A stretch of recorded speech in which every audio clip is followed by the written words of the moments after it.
The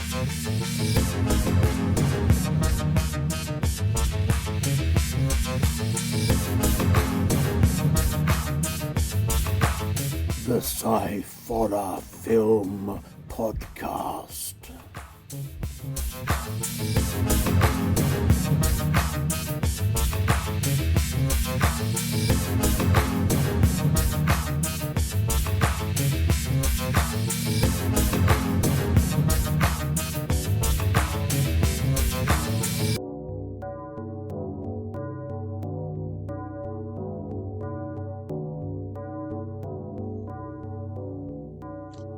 Hello and welcome to the Sciforror Film Podcast. I'm Andy Walker and I'm joined once again by my son Scott. Hello, Scott.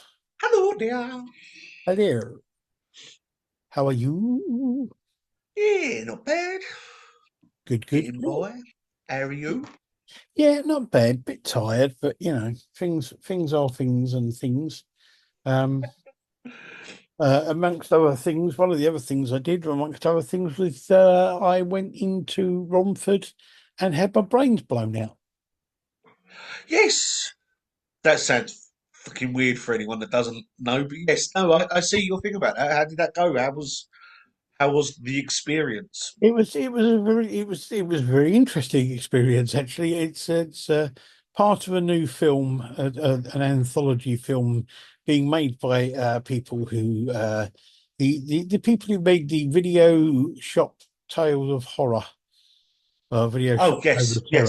yes. This is part two of that film, Ooh, and this is one small part of it that I've been played a very small part in as much as I walked into a room, had some stuff strapped onto me, and then had my brains blown out, which was quite fun. very refreshing. I can't wait to see how it actually works within the film, because I've got no idea Yeah, how it will fit in and what else is going on as far as it goes. oh, go before their other stuff. It's going to be interesting to see. Like, Yeah, it should be interesting. I'm looking forward to it. same here. Right. Anyway, on to the show. In this week's podcast, we are reviewing two short films, science fiction-y type stuff, and a feature film, science fiction anime film. So let's get on with it. The first film is a short film from 2021 called You Eat Other Animals. It's a sci-fi comedy written and directed by C.D. Wiles, and the cast is Ivana Lynch, Anna Ballantyne, James Eales, and Michael Jinks. The Yes. synopsis for this says, two happy-go-lucky men are being taken to another planet, and untold wonders when their vegan hosts learn a stomach-churning truth about humans. Yeah. Yeah. Now, I mean, to start off with, let's go through the usual blah, blah, blah of the fact that the cinematography is really good, the effects are really good, and all that kind of thing. I really like this film, actually. I wasn't sure I would because it's kind of got I suppose, serious message behind it about not eating meat and all that kind of stuff. But it's done in such a way that you don't feel like you're being hit over the head with it all the way through the film. Yeah. It's the sound like you said. The cinematography too, man. Set design I thought was very well done. Special effects too. But yeah, no, I get what you're saying. It's done in a very good way to sort of push the message over it sort of forward, but not constantly bombarding you with this is what's going on, and it's sort of that whole premise. I don't think, I don't know. Part of me feels it's a bit the fact that it's a very good film, and it's a bit odd the fact that the way that it's done because I don't know the whole making the whole comedy side of it. Yeah, Thing if it had just been a sci-fi film, but I get why they've done the comedy bit to sort of make it a bit more light-hearted. yeah. But I do. I think it's a very good film and a very well done. Yeah, no, so and I think it's funny as well. That's the thing. Yeah, It's actually the comedy bits of it in it are very funny, and it works really well with the way it's done.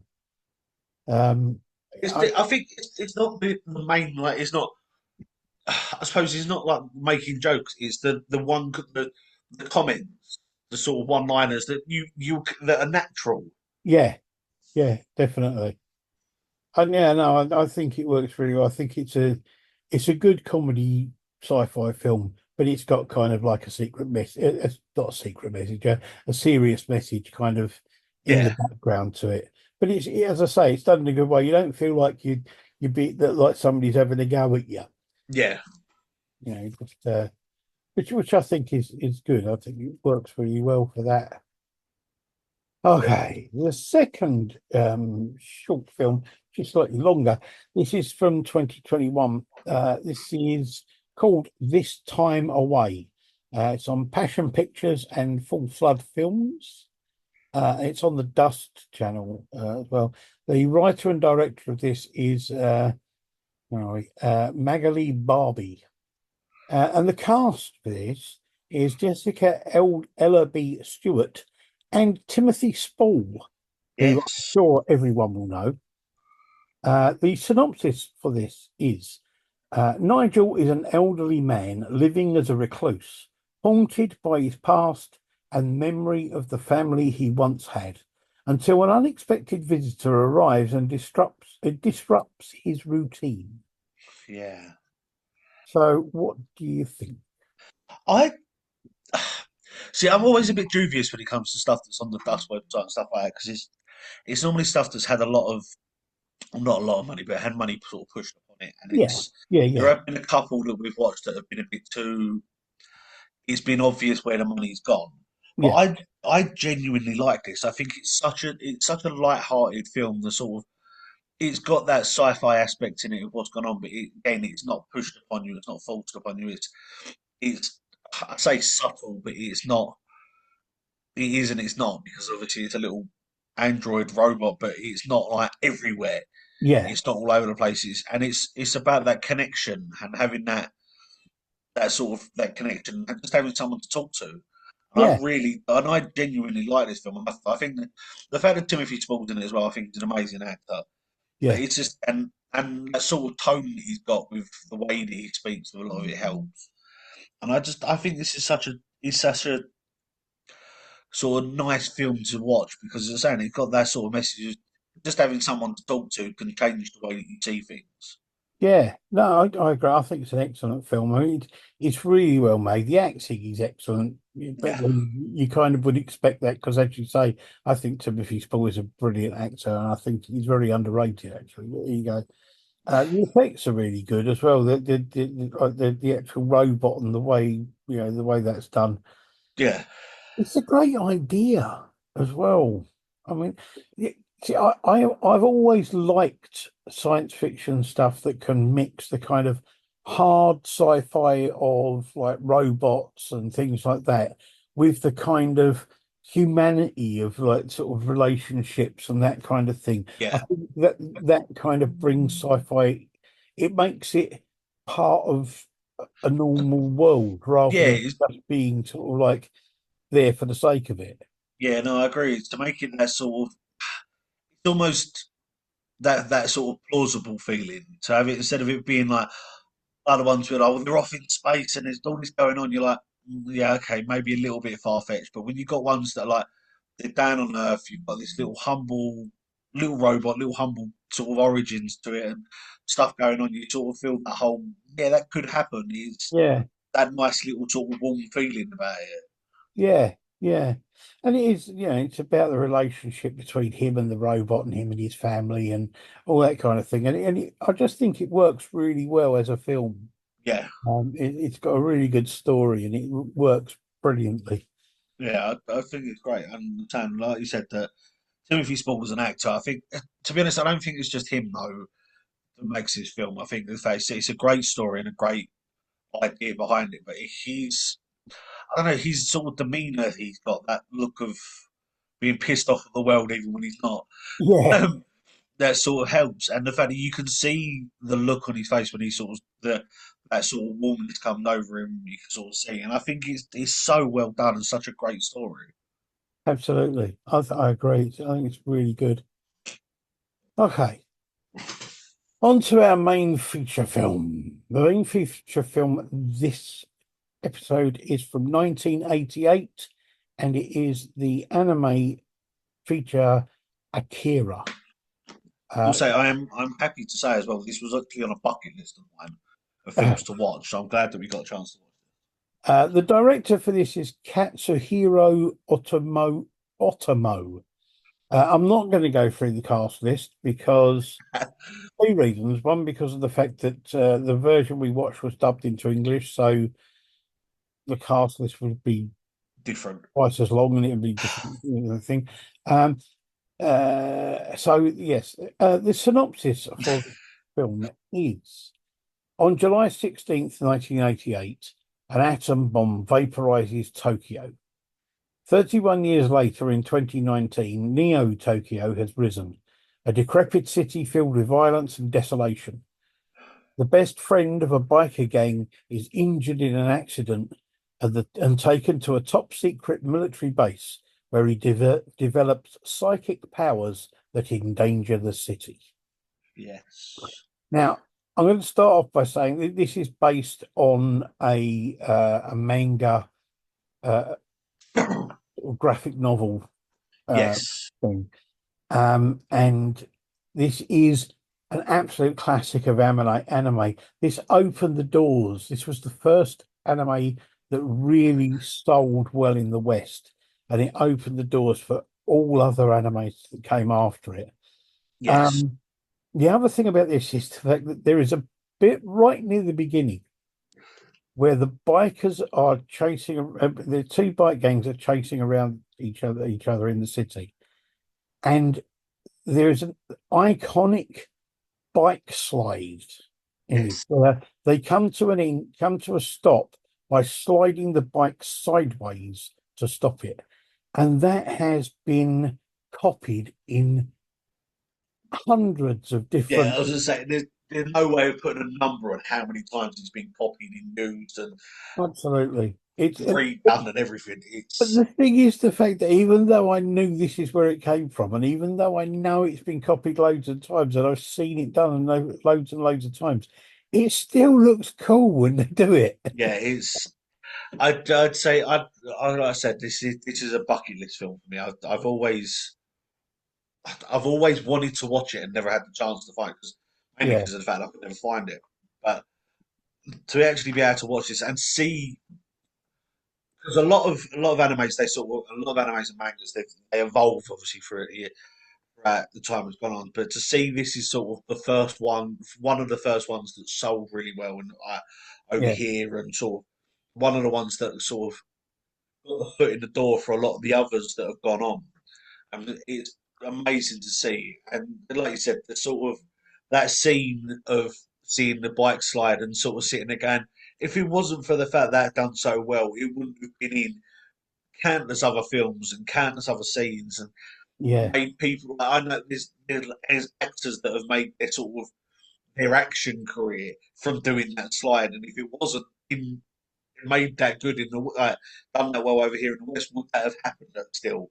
And yeah. it's amazing to see. And I will say as well, I love the story behind this. It's such a twist and turn story. Oh, yeah. I mean, it's a great story, and it's told really well. It works really well the way it's really weird. Although there are lots of twists and turns, and although there's lots of bits that made you go, "Hang on a minute, what?" Yeah, It flows, which is kind of weird.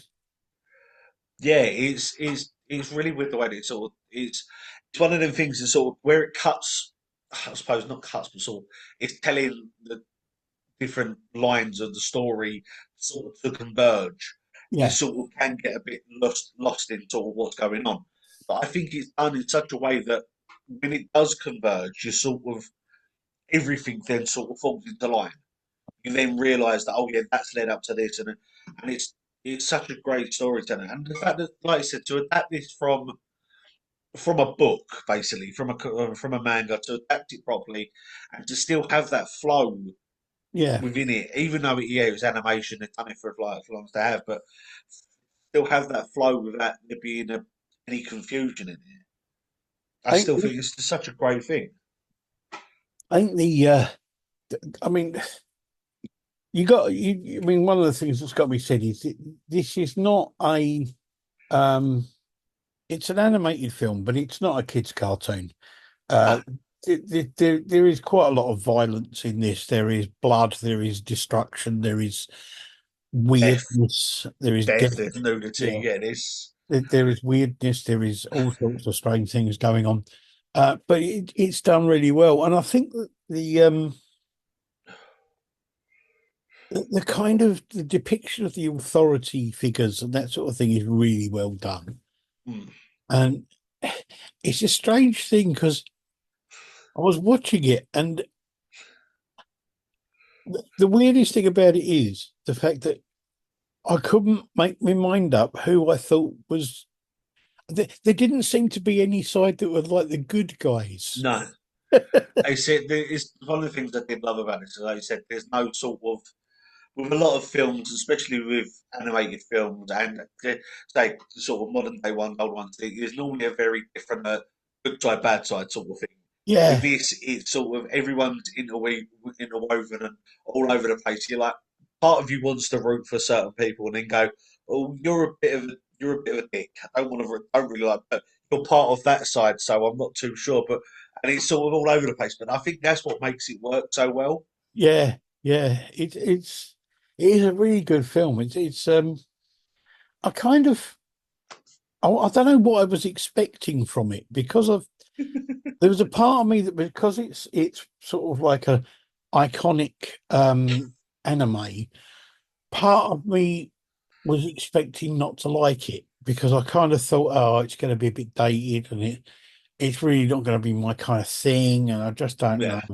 But I really enjoyed watching it, and I must admit though there were a couple of points, couple of times where I had to stop it and go back and start and watch a bit again because I thought to myself, I'm not quite sure I understand what's going on in this bit. Yeah, there's a few moments in it, but I did the same sort of thing. Like I've been probably not here anymore actually.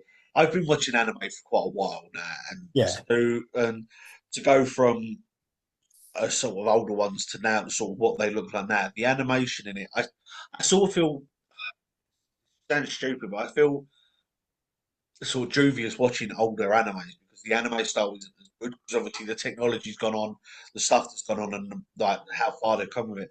But I yeah, think the animation of this still works really well. It's still you can tell it's a little bit dated, but it's still a very good like animation. It's still really well done. But yeah, no, I agree with you. Were a few times that I sort of had to pause and rewind a little bit, and like rewatch. I'm like, okay, yeah, no, I did hear that right, or I did see that right, or yeah, that yeah, makes a little bit more sense to have to free think it. But I love the fact that there's the one thing I love with this, and I love with any animation because of the fact that every anime, every manga, everything like that, always does it. The ones that have powers, like these people, they've got the telekinetic powers, they've got like, always seem to be an off color. yeah, See, like all the other people in the film were typical humanoid colours, I suppose. And then the ones that had the sort of telekinetic powers, the ones that were hidden away, had that sort of blue tinge to them. yeah, And I yeah, love the fact that like, no matter where it's from, no matter what the anime's about, no matter what it could be, the ones that are a little bit different look a little bit different, yeah. even if No, it's I just agree. off color. And I think it's never truly explained about why, and I love that about it. It's sort of you get to the end of it and you're sort of going, what? Yeah, It's sort of left a few more questions, and I love the fact that he's done this. yeah, and I agree. I think it's great. What I find interesting is the fact that from what I can work out, they've been planning on making a live action version of this since about 1990. Yeah, it's 2 years after it came out, and it hasn't happened. And I think part of the reason initially it didn't happen was because I don't think they would have been able to have done the CGI effects no, that they would need to do. but then they had everything lined up, and I can't remember the guy's name. The director um pulled out of it because he was given the job of directing Thor: Love and Thunder. So Okay. he directed that instead. And it's kind of been put on hold since then, and nothing's been, but it's been put on hold about 5 or 6 times because different people have been were involved in it, and then they've pulled out, and other people have come in and then moved out Yeah. again, and they're still talking about making a live action version of this film. I'm not sure they really need to, and I don't know. No. Having seen a few live action versions of anime films, they haven't been great. No. And I It's just it's think, it's only recently that there've been a couple of good adaptations. A lot of the other ones have been very naff. But I think that well, even the problem is with that as well. It's the anime community and stuff like this. There is a lot of stipulations whether or not they should and shouldn't because of the same yeah, thing. And I think it's that whole if it goes well, you're going to be everyone's hero. You're going to be like it's going to be, but if it's slightly wrong, everyone is going to hate you, and but that's sort of why a yeah, lot of people are going, but the yeah, we'll thing do it, is, and then pull out. the thing is that the ones that have been done have really split people. Yeah, Things like Ghost in the Shell. yeah, There are people who think the live version of that was brilliant, and other people who think it was absolute rubbish. yeah, And the problem with something like Akira is it's an iconic film.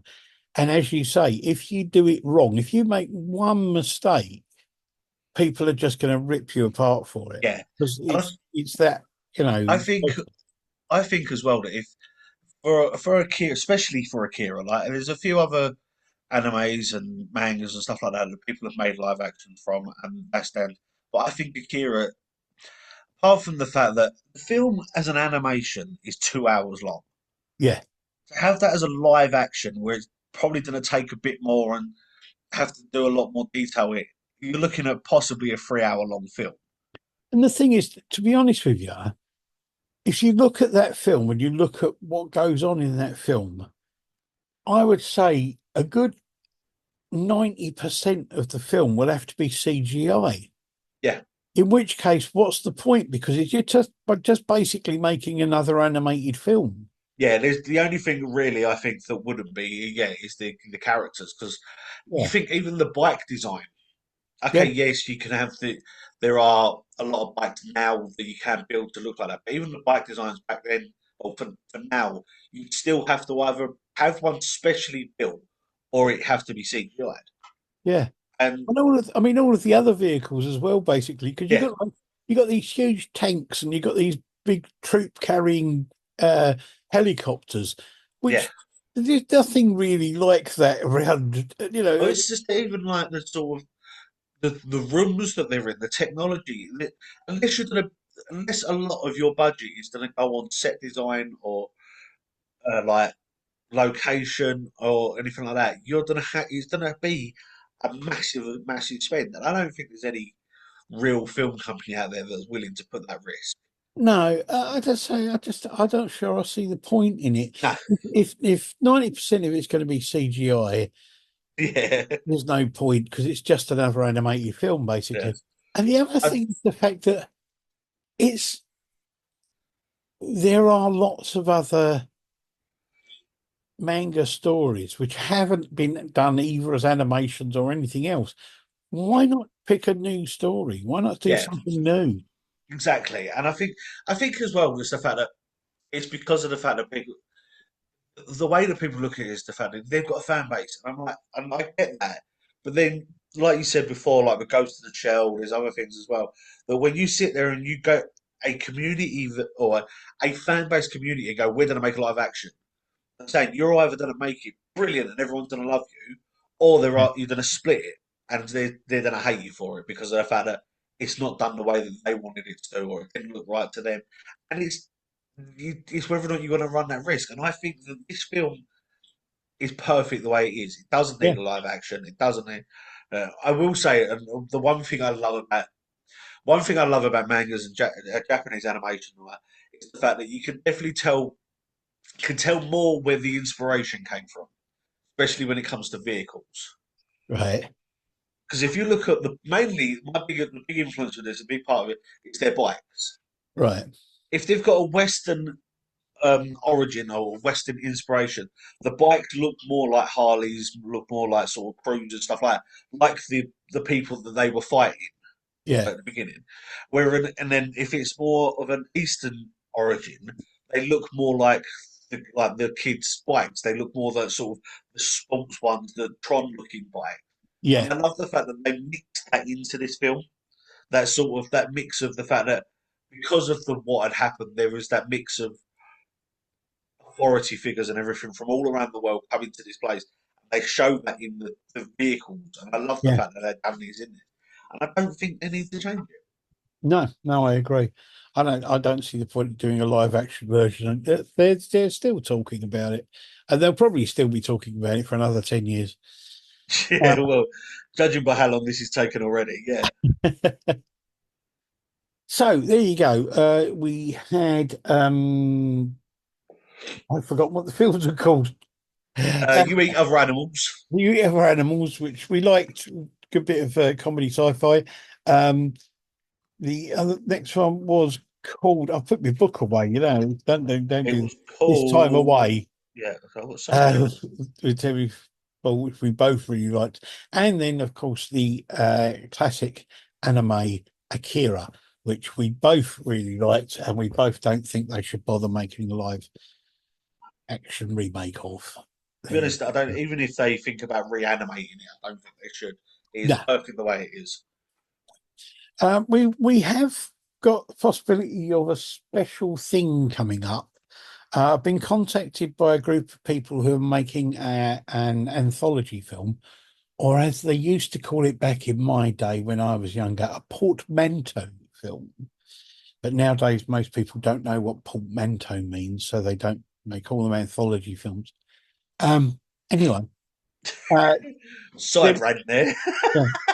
yeah, they're making one, and they've made some short films and put them out already, Yes. which will be parts of the overall film. So we are looking at some point doing a review of some of those films and having an interview with the people involved in the making of the film. I would also like to quickly add as well, if any for any of our American listeners, I know we have got a few. Yeah. Um, Obviously, I know he probably doesn't want to do this anyway, but Nate's got a few things going on. Nate told me he's got a few things going on with the uh, Museum of Horror.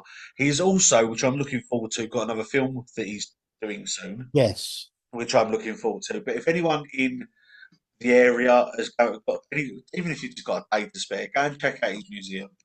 He's got Yeah. so much more extra stuff going on there that I wish I could go. I wish I Yes. could sign up for the day. Um, The Michigan Museum of Horror. yes, and So saying from what he's putting up everywhere, he's doing nothing but making it bigger and better every single day. absolutely. I'm mainly doing it because I'm looking forward to his film that's going out. From what we've looked at his other ones, Yeah. seeing where this is going to go, where now he's got a lot more influence, seeing where it's going to go. So I'm looking forward to that as well, and maybe we can get a chance to talk to him again and see what we can do. Yes. Yes. Definitely. Also, I just wanted to say, remind people firstly about the deformed lunchbox guys, who, as far as I know, are still looking to raise money for their feature film, which I think was called Serial Man, and also R.I.P. Man. Yes. They are still fundraising for, and they're doing quite well. And so, if you can help out with any of those things, please do have a look for um, their pages on Facebook and things, and you will find links to stuff on there. Okay, well, I think that's about it. We will be back at some point in the future, or we may already have been back at some point in the past, No. depending on which way No. your boat goes. Um, Have we done much time travel this season? No, thank God. No, we haven't done. I'm going to have to put that right. Maybe not this season. Maybe next season. I'll tell you. Maybe we'll start off with 3 time travel films for the next season. Okay. Right. Anyway, thank you very much, Scott, for your comments and insight and everything. Right, I'm glad I could be here. I'm glad you could be here too. Would have been boring if it had just been me talking to myself. Good day, isn't it? Yeah. Thank you to everybody and anybody listening, watching, thinking about it, or gathering it in your tooth fillings with the other radio signals that come in over the ether. As long as you're not wearing your foil hat. We'll be back at some point. Bye. Bye.